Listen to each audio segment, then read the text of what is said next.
So it's fine. Hi, afternoon, everyone.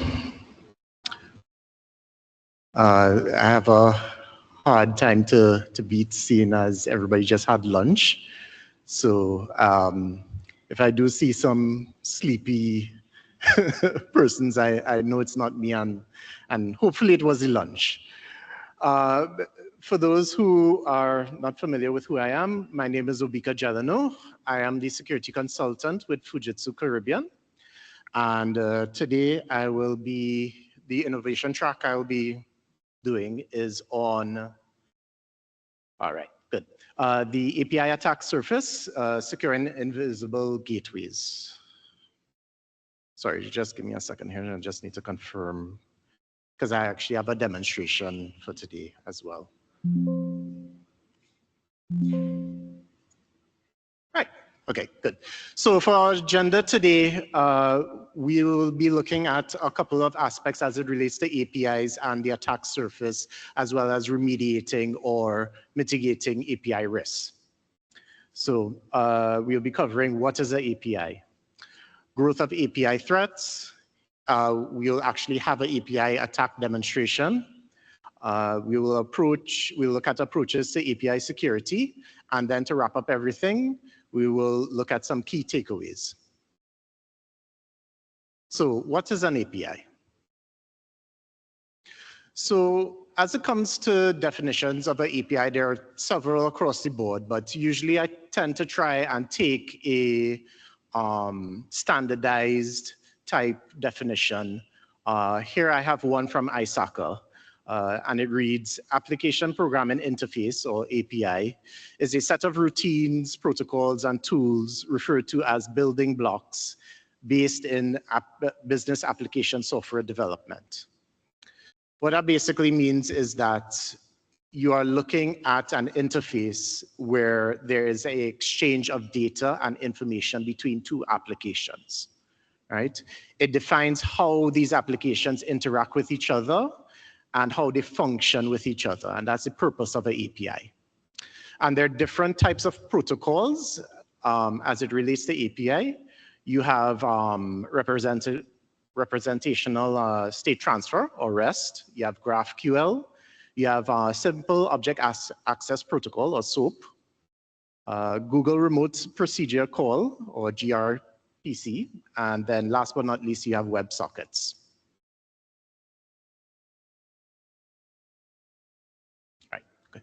As it relates to API and business, there are several types of API that I'm sure at any point in time someone in this room has interacted with. A lot of these API tend to be either publicly available or they're subscription based. So you have e-commerce API like Stripe, PayPal, Shopify. You have social media APIs like Twitter, X, Twilio, or even Slack. Then you have business type API, such as Salesforce, OpenAPI, and FinHub. And then last but not least, you have Maps API. These are for location-based services. So for example, Google Maps, OpenWeatherMap, and even Fleet Telematics. These are the types of API that at any point in time you will consume as part of your business application, or through maybe even a web service or a web application. So let's talk about API threats. So before I go into API threats, I have to talk about the different types of architecture that were in place for remotely connecting to application services, right? So you have your traditional versus your more modern service-oriented architecture. So in the traditional sense, when you had an application that needed to communicate with another application over the internet, what would happen is that that application would perform a remote procedure call, which would then go through your VPN and router, and then it would then pass that information onto the application, who would send back the relevant response data or information. Right? However, things have changed, and we've now moved to a more service-oriented type architecture, where now you have your API sitting at your network perimeter, right? And through the various protocols such as REST, SOAP, or even the Google remote procedure call, that you send those requests to the API. The API then processes it and sends through in-app function calls to get the relevant data and information, and it flows right back out to the other application. What this means is that your attack surface has now shifted from behind the network perimeter to actually being on the network perimeter. And as a result, VPNs and even IP blocking no longer work. I mean, they restrict the network access, but it becomes a little bit more complicated now that your API is actually sitting on your network perimeter. As a result, you have new types of API vulnerabilities occurring, right? Such as broken object level authorization, mass assignment, and even excessive data exposure. So what are the API threats, right? There are numerous. However, the Open Web Application Security Project, also known as OWASP, has developed a top 10. Now, these are the top 10 common API threats that they see based on their analysis of the types of vulnerabilities and by extension threats that they see in the wild, right? As it relates to the development of web applications, even mobile applications as well, right? I have a diagram here that kind of covers everything here, but what I would like you to focus on is the color coding, right? When you look at the blue particular threats, and that would be API 1, API 2, API 3, and API 5, that's related to unauthorized access. So those particular threats is where in that particular threat situation, the attacker gains some level of unauthorized access to your application through the API. API 4, 6, and 7 are in relation to business logic abuse. So your attacker tries to abuse the business logic behind the API to manipulate the web application to do things that it's not really intended for. Right? So those particular threats are related to, those particular API IDs are related to business logic abuse. And then last but not least, you have the green area, which covers misconfigurations. So these are misconfigurations that are, whether it be within the API or even within the system that is connected to the API, where through that misconfiguration, the attacker can actually either exfiltrate data, manipulate data, or even disrupt your service through that misconfiguration. Ultimately, everything here leads to that center of the diagram, which are the various business impacts. So service disruption, data breach, data manipulation, reputational damage, which sometimes is not even spoken about as it relates to some of these threats. You have financial loss, and then last but not least, regulatory fines. So this gives you a brief overview of what are the various API threats that you would see commonly across the board as it relates to developing your API. But it's not enough that we just know about these threats. What is the actual, damage or impact, or what is the real world impact? So here I have a case study from Dell. This happened in 2024. What happened was that a hacker stole about 49 million customer records. And they did that by exploiting various API vulnerabilities with a system that was housed with Dell. So the attacker realized that Dell's API wasn't actually checking to see if a user actually had access to certain types of data.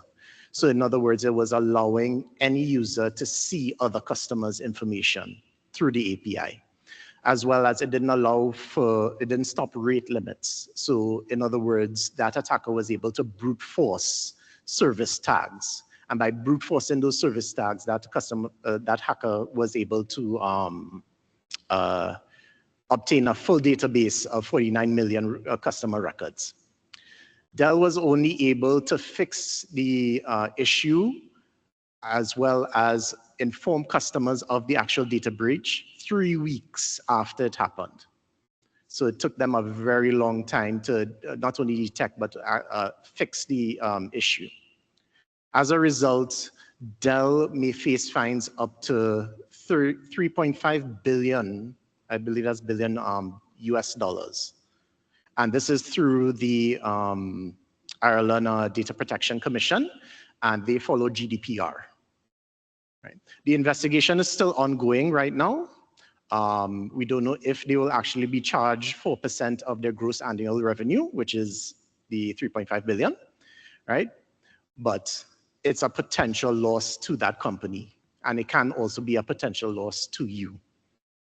And then last but not least, it's in terms of reputation. Customers will likely face phishing campaigns.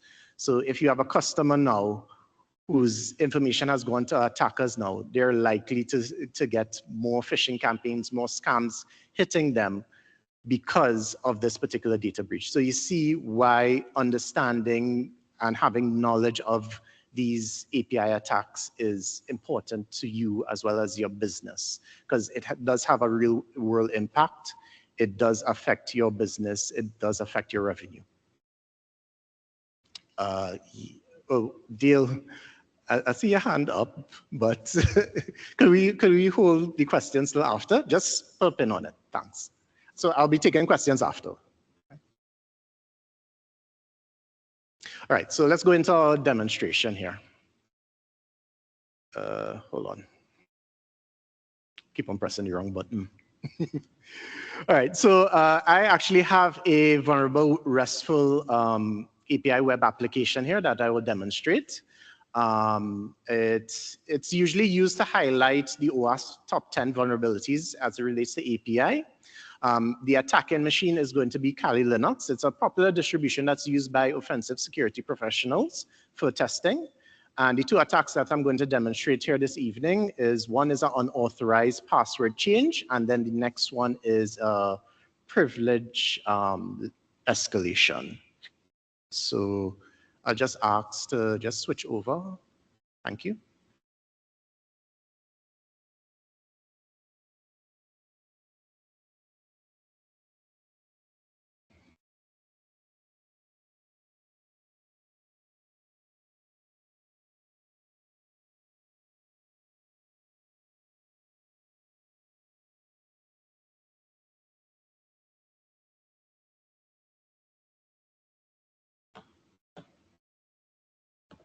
Oh.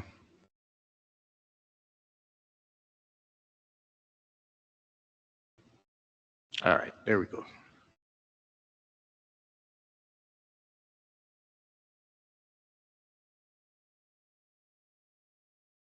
So as an attacker,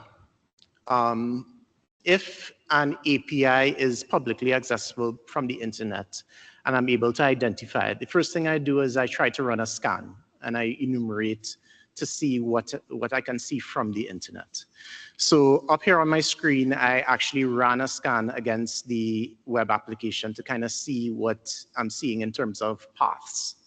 So as you can see here, there are 3 particular paths that I'm seeing: /me, /UI, and /console.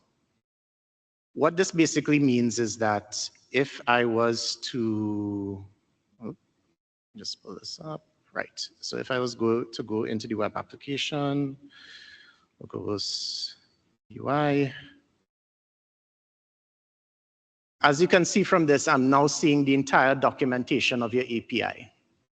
This should not be publicly accessible over the internet. I should not be able to see this, right? So one of the aspects of API security is to make sure that certain paths are blocked completely so that attackers don't gain more information about your system and about your API. So now that I'm seeing the entire documentation here, I know that at some point I can manipulate the books on your system.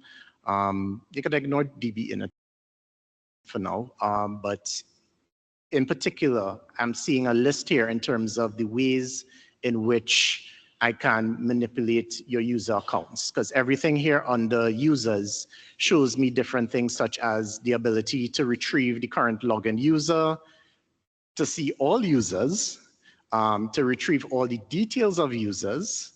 I see how to log in, how to register, how to delete users, as well as make updates to the user's email and user's password. So the next tool I'm going to show here is Postman. So Postman is a popular tool that you use to test APIs. Right? What I'm going to show now is that, remember that particular debug path where we could see all the user details? I'm just going to run a request.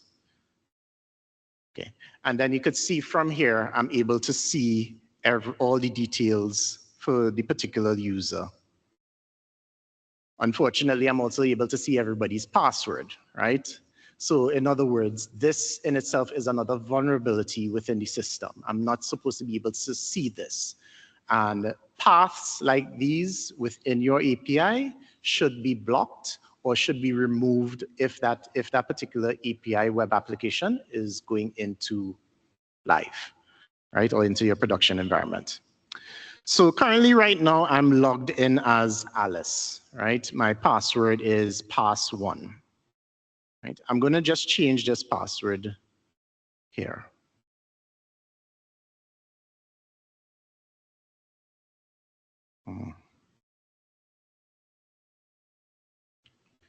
Just give me a second here.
All right, so I'm using Alice, and I'm just going to change the password to password 123.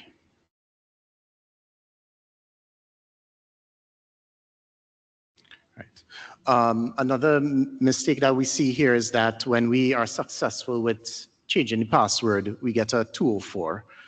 That's another thing that you have to look for as it relates to the API to make sure that your API sends back the correct response and not just a HTTP header. So if I was to now go back to the debug, I should see, right, there we go. So we could see that the password for Alice has been changed to password 123. But what if I could change Bob's password? I'm currently logged in as Alice right now, right? So let me see if I could change Bob's password. So I'm going to go back. And instead of Alice here, I'm going to change this to Bob. And then I'm going to change this password to password 456. I believe Bob's password right now is pass2. All right, so let me do that. Okay, I get a positive response, and there we go. So I just changed Bob's password to password 456. That is an unauthorized change of somebody's password. So in other words, that tells me that the API is not even checking to see if I am the correct user to change that particular password. And these are some of the vulnerabilities that you have to look at. This is what you call a broken object level authorization, I believe. And now we're going to look at the second vulnerability, and that should be a broken function level authorization, and that is the privilege escalation. So one of the aspects that we see here when we look at all the users, if you look at the users here, you notice that there's a email, everybody has an email, password, username, and then they have to the top here, admin. And admin is either true or false, right? But what if we can register as an admin? Let's try that and see. So I'm going to try and register as an admin. All right, so I am going to put my username as Dr. Evil. My password would be mini me, and my email will be Dr. Evil. I'll just leave it as temp mail for now, right? I'm going to add something additional here. I'm going to add admin, and then I'm going to set it to true. Let's see if this works. Okay, so I'm now successfully registered. Let's go back and see all the user details here. So if I just refresh this, scroll down, scroll down, scroll down, bam. I just registered a user as an admin. So that's another aspect of APIs that you have to take a look at as well. Obviously, there's something going on in the processing of this API to not check to make sure that there's a differentiation between an admin user and a normal user. So in other words, somebody can raise their privileges just by registering as an admin. And that in itself is dangerous because if we go back to the documentation that I show you here, admins can actually now delete users from this little red line here. Right? So that brings me to the end of the demonstration. Can you just switch back to the slide?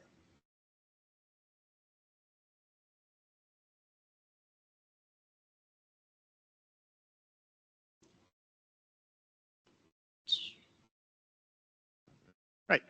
So we went around API risks and attacks, and we saw that attack demonstration, but what are the actual approaches to securing your API, or what is API security? So this involves the tools and the practices used to protect API from unauthorized access and misuse of data. It involves a shift left strategy. So what you're going to do is that you're going to embed security from the beginning of your software development process. And it has to be a component of throughout your entire SDLC process. At all steps, security needs to be embedded. How you do this is that you look at various testing methodologies as well as control frameworks to try and mitigate the various API risks. And everything that is involved with API security involves aspects such as authentication and authorization, encryption, input validation, vulnerability management, rate limiting, and last but not least, logging and monitoring. So what are the different testing methodologies? Now, there are several. I have it all listed out here, as well as the descriptions, the position within the SDLC process or the software development process, and the various tools that can be used at that particular, for that particular type of testing. So you have static application security testing that looks at the application's code without running the API. Usually you use that particular tool during the design and the development phases. You have the dynamic application security testing that does analysis of the API while it's running in a development environment, and it simulates attacks. So you can do that during the testing and even at the deployment phases as well. You have the interactive application security testing, which is a mixture of the two, of the SAST and the DAST, and that can be used during the development and testing phases. And possibly within the deployment as well. You have the software composition analysis that tries to identify vulnerabilities with third-party components. So everybody tends to use open source libraries with their APIs or by extension, their web applications that software composition analysis helps it kind of detect vulnerabilities with those open source libraries or even with those commercial libraries as well. You also have the fuzz testing, where you submit a large volume of invalid data to the API to make sure that it actually processes the API correctly. And then last but not least, you have penetration testing, where you use actual real-world attacks to try and detect vulnerabilities, identify and confirm them within the API so that you can then fix the API. This can be used during the testing and deployment phases. In terms of the testing approach is pretty straightforward. You have your planning stage, where you try to understand the API and its endpoints, the methods and the protocols that are used. And from that, you then move to your test case design, where you design both positive and negative test cases to verify that the API works as intended. I see a lot of people doing positive testing, but rarely negative testing, right? Because you want to make sure that if you send the incorrect data, that the API is actually identifying the incorrect data and is sending back an error as a result. Then you have your test execution, where you actually test based on the automated and the manual tools using your various test cases. You then do your analysis, where you try to identify which ones passed and failed. You put together your report of the failed tests, and then you raise them as issues.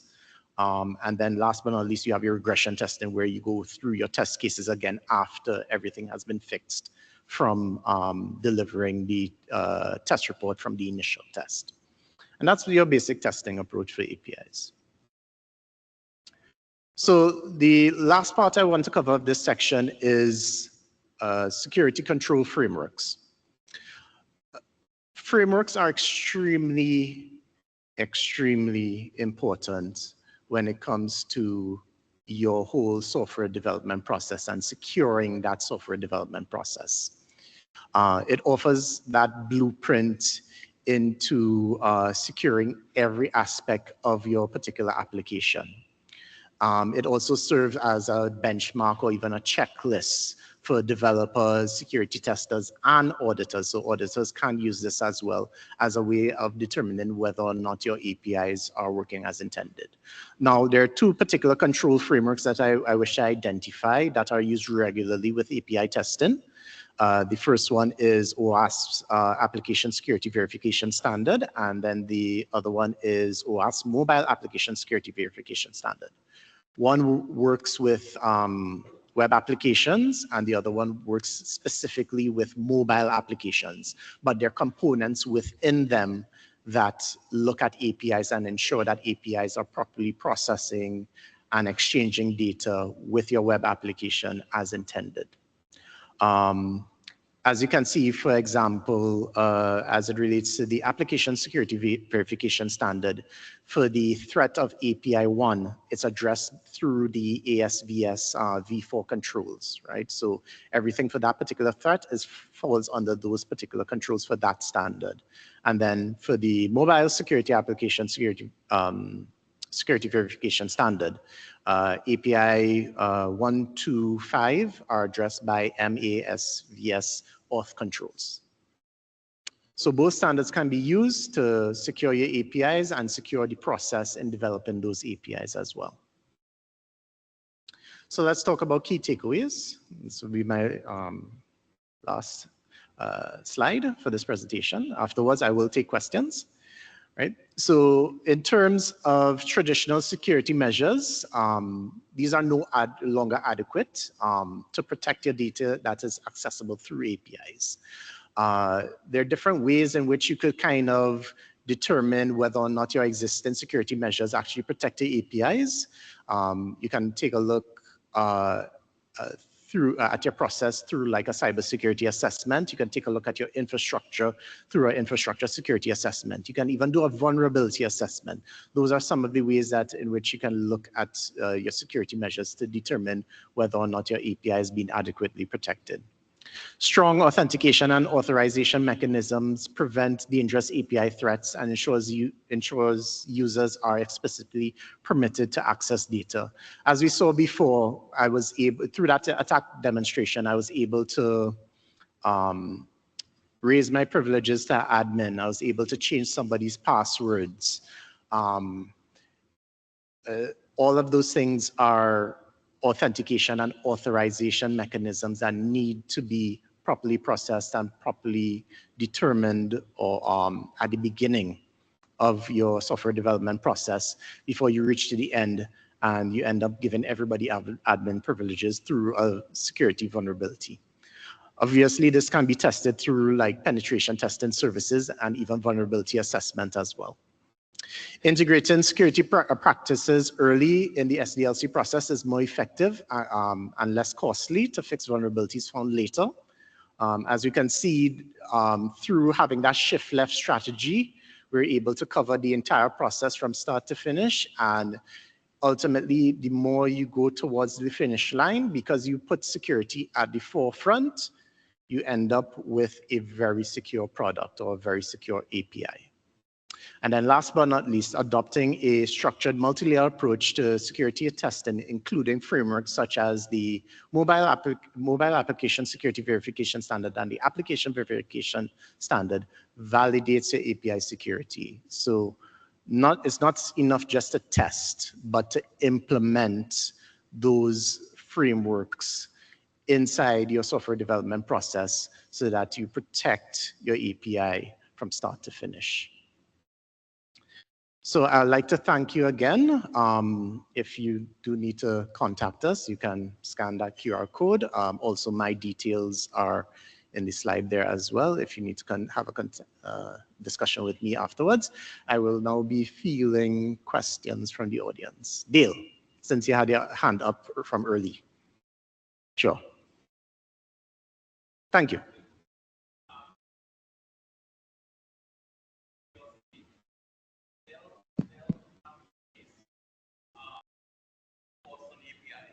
Was a brute force on the API, correct?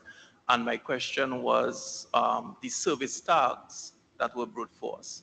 How were they alphanumeric and how long were they? Because I know it's about combinations and permutations and that sometimes takes time. So I'm just curious how that went out.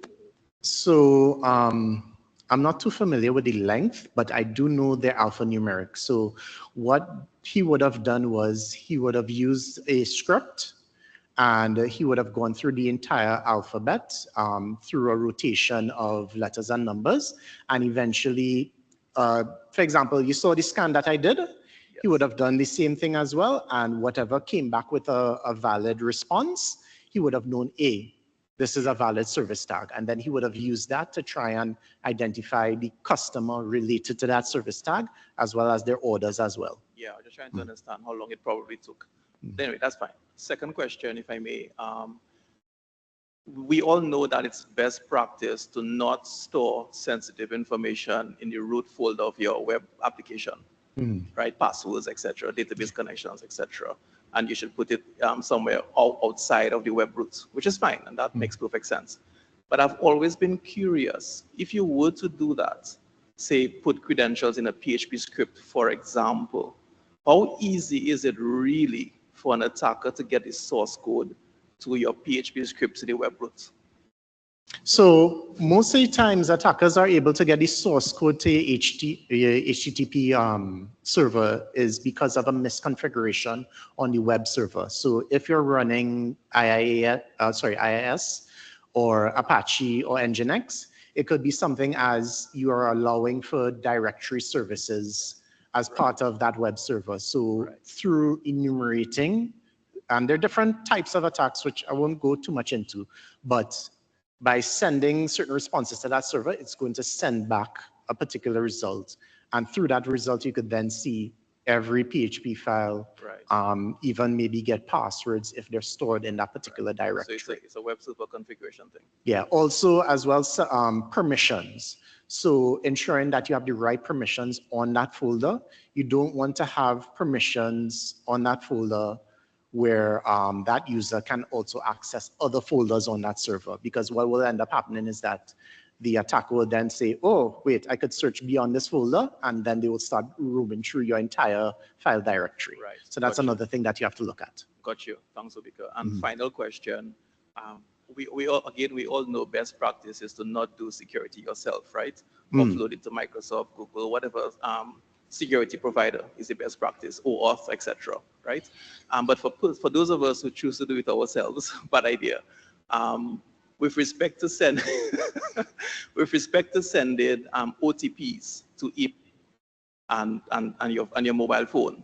Yeah, so you enter your email address. OTPs, one-time passwords to email. Exactly, which is very easy to code and implement, right? Yeah. What are like some of the top 3, red flag go up in your mind when you hear somebody's implementing that themselves? The OTPs to your email to validate your yeah. So if it's an enterprise email, as in an email that's controlled by the enterprise, it should relatively be okay. However, if it's being sent to, let's say, a free email service, let's say, for example, like Google, like Gmail or something, then that would probably be a red flag to me. The best way to handle OTPs are really through a token. I mean, at the end of the day, everybody has a cell phone. You can actually talk to Fujitsu. We do have a Cisco product that does that, OTPs. Thank you, salesman. Thank you. But yeah, ultimately, if you can use a cell phone for that second level of authentication, right, or that two-factor or that multi-factor authentication, you should use that over OTPs going to your email. Thank you. Sure, no problem. Anybody has any questions? Anything on API security? Going once, going twice. Okay, I'm guessing that's everybody has had a good time with my presentation. So I'll thank you all again for attending my innovation track. Our next speaker has something that is just as good as my presentation, and I hope you enjoy her presentation as well. Thank you again.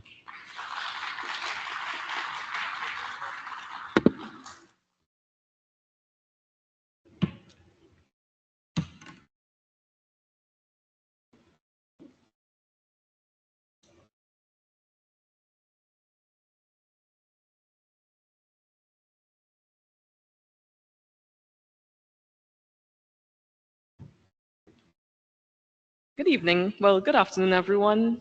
My name is Chanel, and I'm happy that you stayed for this final presentation, which is